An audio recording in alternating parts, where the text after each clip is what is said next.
You can find the full report at NBCnews.com. And of course, we'll continue to cover this on MSNBC. We've got to give our thanks to our legal analyst and to Pete Williams, speed reader extraordinaire. And of course, Lester, you're going to have all of it on Nightly News. Yeah, I'll be spending the next several hours digesting this as well. We'll see you on NBC Nightly News. And of course, as developments warrant, we'll come back on the air. Good night. WESH 2 News starts now with breaking news. I'm having a good day, too. It was called No Collusion, No Obstruction. Breaking now at noon, the president's first reaction after a redacted version of special counsel Robert Mueller's report went public. We have got it for you on WESH.com, and right now we are getting our first insight into what that 448-page report reveals about Russian interference into the 2016 election and possible obstruction of justice by the president. Thank you for joining us this afternoon. I'm Michelle Imparato. And I'm Jason Guy. That report, as you mentioned, is hundreds of pages long and still being read over. Within moments of it being made public, the report was dropped off to the House and Senate Judiciary Committees.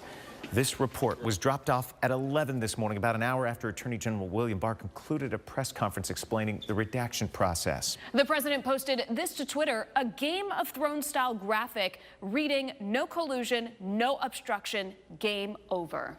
While the president has maintained total vindication, the report does show Mueller determined Congress can still find the president obstructed justice, but chose not to charge President Trump because there was no underlying crime, according to NBC News, and those apparent attempts to obstruct happened in plain view.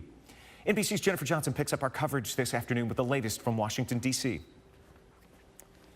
The long-awaited special counsel's Russia report finally public, quickly praised by President Trump. No collusion, no obstruction. The report redacted and released by Attorney General William Barr. The president's personal lawyers were not permitted to make and did not request any redactions. The president confirmed that in the interest of transparency and full disclosure to the American people, he would not assert privilege over the special counsel's report. Barr, who was appointed by the president, repeatedly said there was no collusion between the Trump campaign and Russian operatives, despite efforts by the Russians to influence the 2016 election. Barr concluded the president did not try to obstruct the investigation, although Mueller didn't ask for that determination. I didn't talk to him directly about the fact that we were making the decision, but I am told that his reaction to that was that it was my prerogative as Attorney General to make that decision. Democrats are now blasting Barr for reportedly briefing the White House and press before Congress and spinning the results. They now want Mueller himself to testify. We'll probably find it useful to ask Mueller to testify, and I assume we may ask members of his team to testify. Democrats want to see the full report with no redactions. Barr arguing he had to adhere to grand jury secrecy rules and protect witnesses, including intelligence informants. The public can also see the redacted version of the Mueller report available today on the Justice Department's website. Jennifer Johnson, NBC News, Washington. And at this hour, we're hearing locally from Congresswoman Val Demings. She said she was disappointed that the report went to the White House a week before Congress. It is just so disappointing that the Attorney General would step outside of his role to uphold the Constitution, protect the rule of law, and basically act like he's the personal counsel for the president or the president's personal media spokesperson. Now, we do want to note that she spoke before having a chance to read the full report. Chuck Schumer, who, along with Nancy Pelosi, is calling on Mueller to testify, posted to Twitter, quote, "Now that President Donald Trump's campaign press conference is over, it is time for Congress and the American public to see the Mueller report." We're also getting reaction from high-profile Republicans. Representative Jim Jordan took to Twitter saying no collusion, no obstruction, complete cooperation from the president, and adding no executive privilege asserted. You can read the redacted version of the Mueller report right now on WESH.com or over on our WESH 2 News mobile app. And stay with WESH 2 News throughout the day for any new developments in reaction to this nearly 450-page report. All right, right now at noon, our temperatures are beginning to climb back up there. The sun is shining, but we do know that big changes are on the way. Yes, all week, our First Alert weather team has been monitoring the potential for severe weather tomorrow. So for a check of what's happening right now, let's get over to meteorologist Kyle Gravelet. Yeah, and it's still some fine tuning to kind of do with the timing of this incoming front. Today, it's just a lot of heat, not much humidity. That's the good news. The other thing, we're not tracking a lot of smoke on radar. We had those brush fires yesterday, some prescribed burns as well. Right now, some puffy fair weather cumulus clouds on visible satellite, but nothing to track on radar. Although I do think a few isolated showers by the end of the day, those are in play as we head into late afternoon and evening. A lot of low to mid 80s, but again, this is low to mid 80s in central Florida in mid-April without the humidity. So it is a comfortable afternoon. 84 right now at MCO. Looking to make a run at 90 in Orlando. That would be the 4th time we have done that this month. We normally average 4 90-degree days in April, so we're well ahead of that trend so far. As we head into the afternoon, a few sprinkles that pop up. We'll watch the sea breezes here into afternoon. That will lead to a few isolated showers. Even a rumble of thunder can't be ruled out. Pretty close to and just west of I-4 heading into this evening. Clearing out tonight, but of course the main event here when it comes to the storms, that's going to be tomorrow. We have the slight risk of severe weather for most of our viewing area. The enhanced risk actually reaches into parts of central and western Marion County. Much more on this in your full 7-day forecast coming up. Jason and Michelle. Kyle, thank you. Now at noon, DeLand police say they've captured one of 2 men wanted in an attempted murder case. Right now, Damont Ward is charged with attempted first-degree murder in connection with the January 23rd shooting. Authorities say another suspect in this case, 18-year-old Stephen Bruton, remains at large. Detectives tell us Ward and Bruton were with 2 other people when the victim was shot in the arm. Also in Volusia County, a 28-year-old man is behind bars accused of leading deputies on a dangerous pursuit down I-95 into Ormond Beach. Deputies have been working to track down Bijan Johnson, and they say they had warrants for drug trafficking when they tell us he sped away in a car. After deploying stop sticks, authorities say Johnson got out of his car and ran off, but was eventually caught. He's now facing additional weapons and drug charges.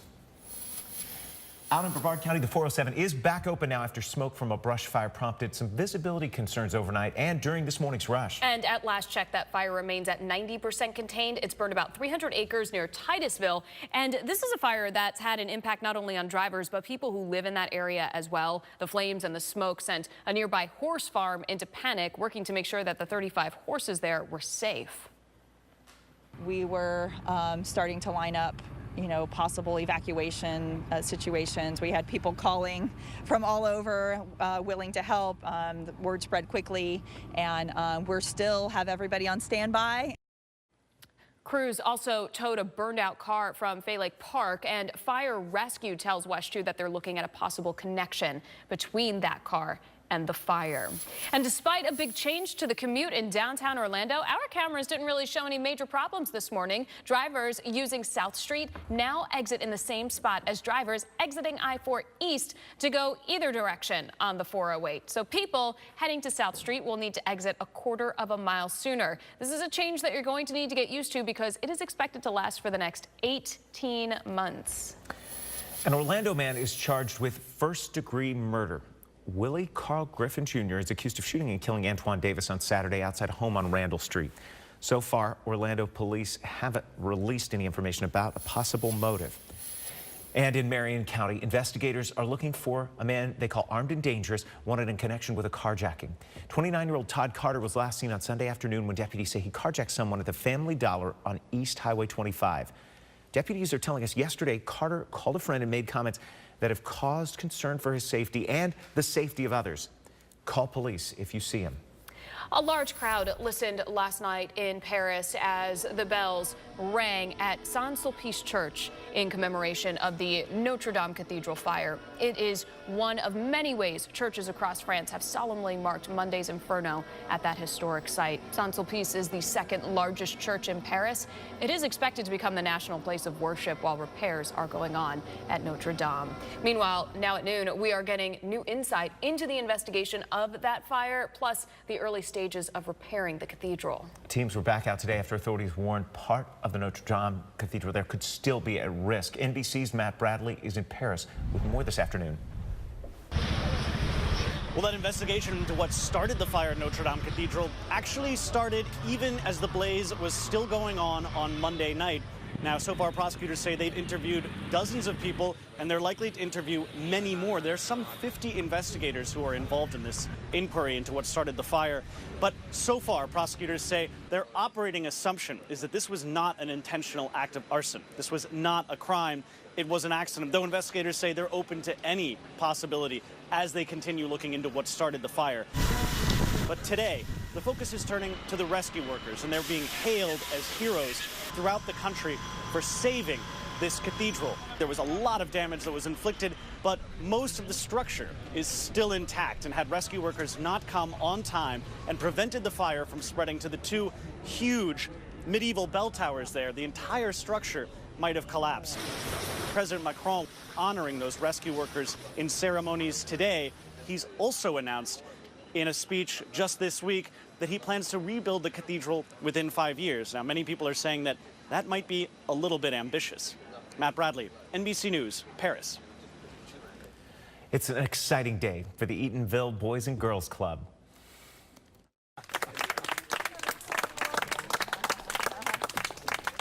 Look at that. Today, the club broke ground on its 14,000 square foot expansion. This club serves about 100 local children each day. Officials at the ceremony said it started as just a double-wide trailer. Eatonville's mayor spoke about where some of the children who went to the club way back then are now, including one who runs this Joe R. Lee Boys and Girls Club today, and another who played basketball for Baylor's women's team. That's awesome. Now, if you can get that out of kids with no building, what do you think you can get with a building? Leaders expect this expanded club to be able to serve up to 250 kids a day. Vacationers were in the right place at the right time. Still ahead, two incredible stories of complete strangers racing to help children in trouble, and both of these near-drowning rescues happened right here in Central Florida. But first, in Tennessee, an expert diver who helped save people himself ended up facing his own trouble. New details on his rescue from an underwater cave. Next. You're watching WESH 2. Cell phone video captures the moment an elite British diver was rescued from an underwater cave in Tennessee. He spent more than a day lost inside. And now at noon, we have new details about his rescue. And it turns out the man who was trapped was one of the divers who helped in another high-profile rescue in Thailand. NBC's Kerry Sanders has more.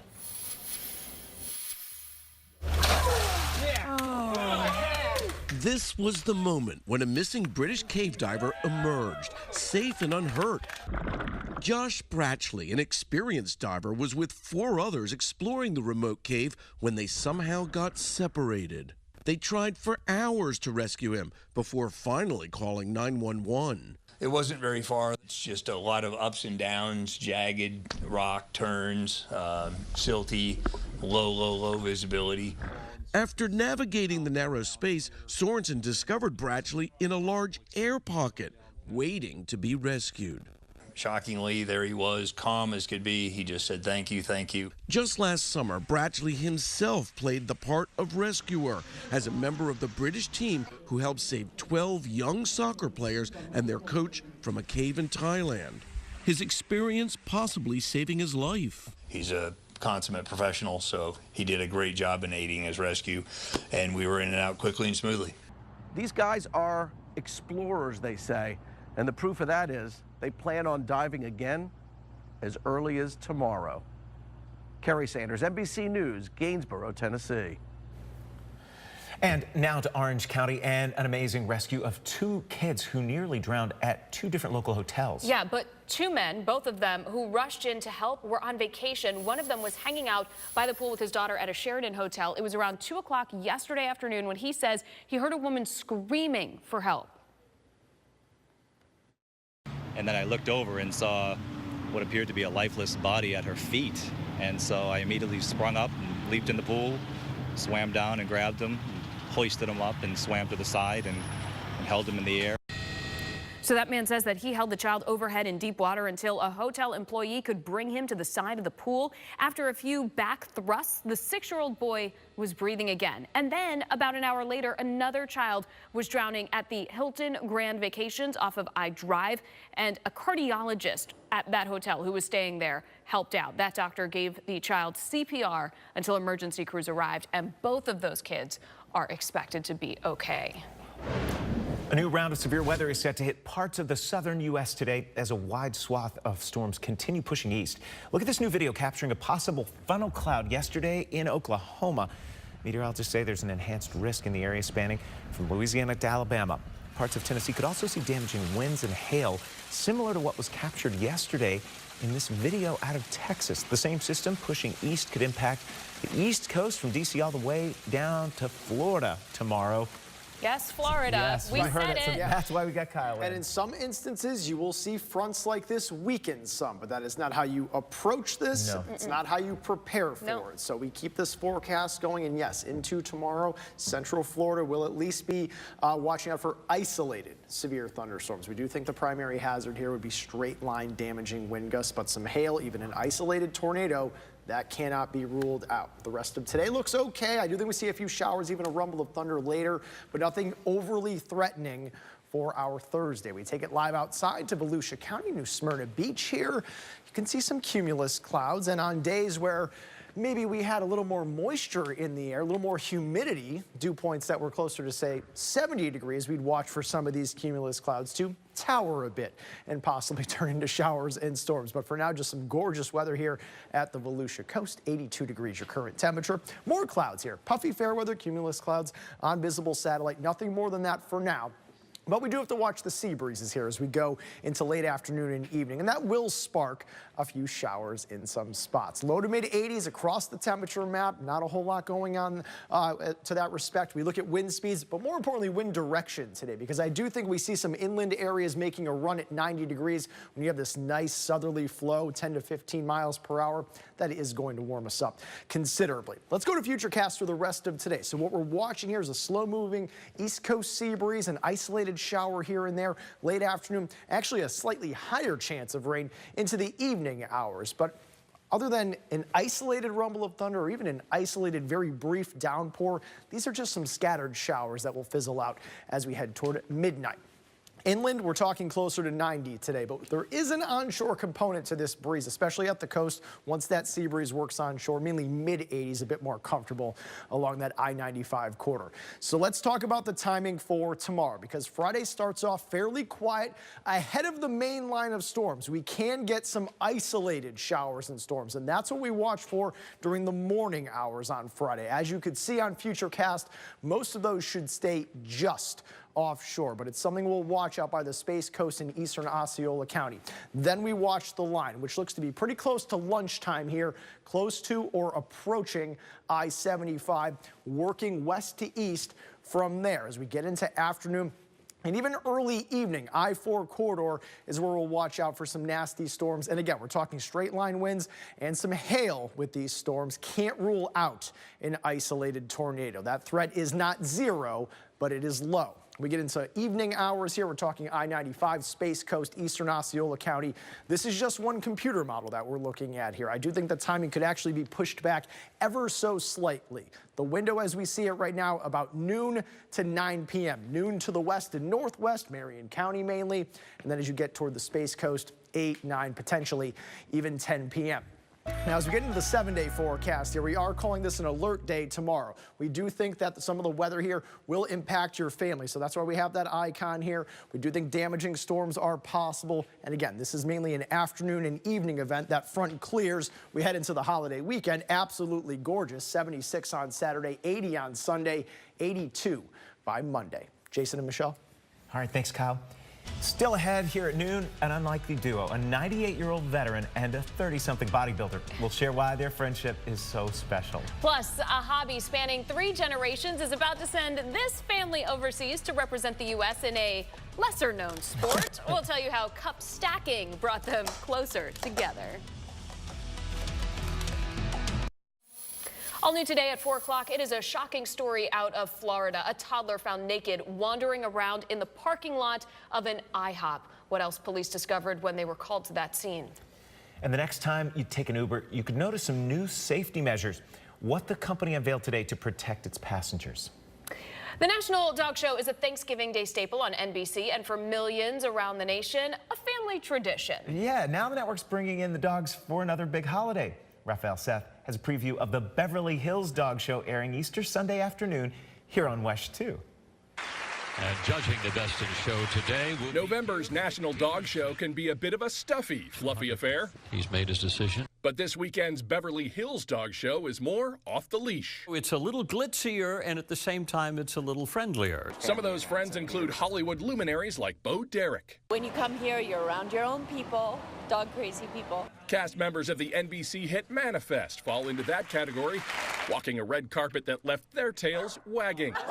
That is the only red carpet I want to do from now on. As long as there's puppies everywhere, I'm good. Stealing the spotlight but not actually in the show, gold medal snowboarder Shaun White's dog, Leroy. It's tough.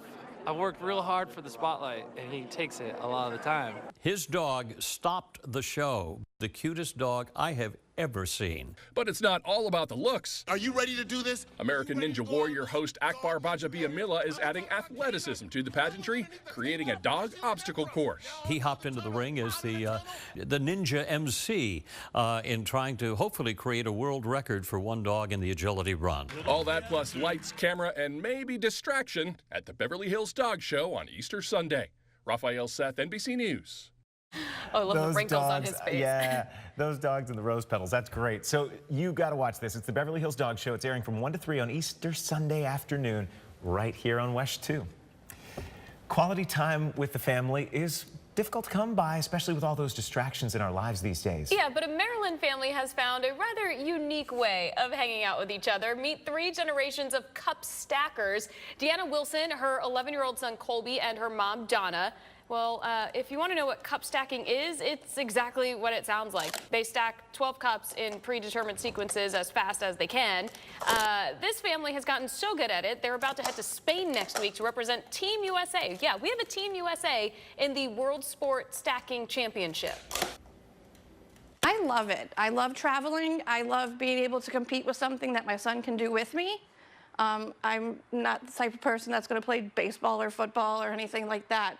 I'd rather be indoors stacking cups. Her and I will try to beat him. We get a head start, he still beats us, so.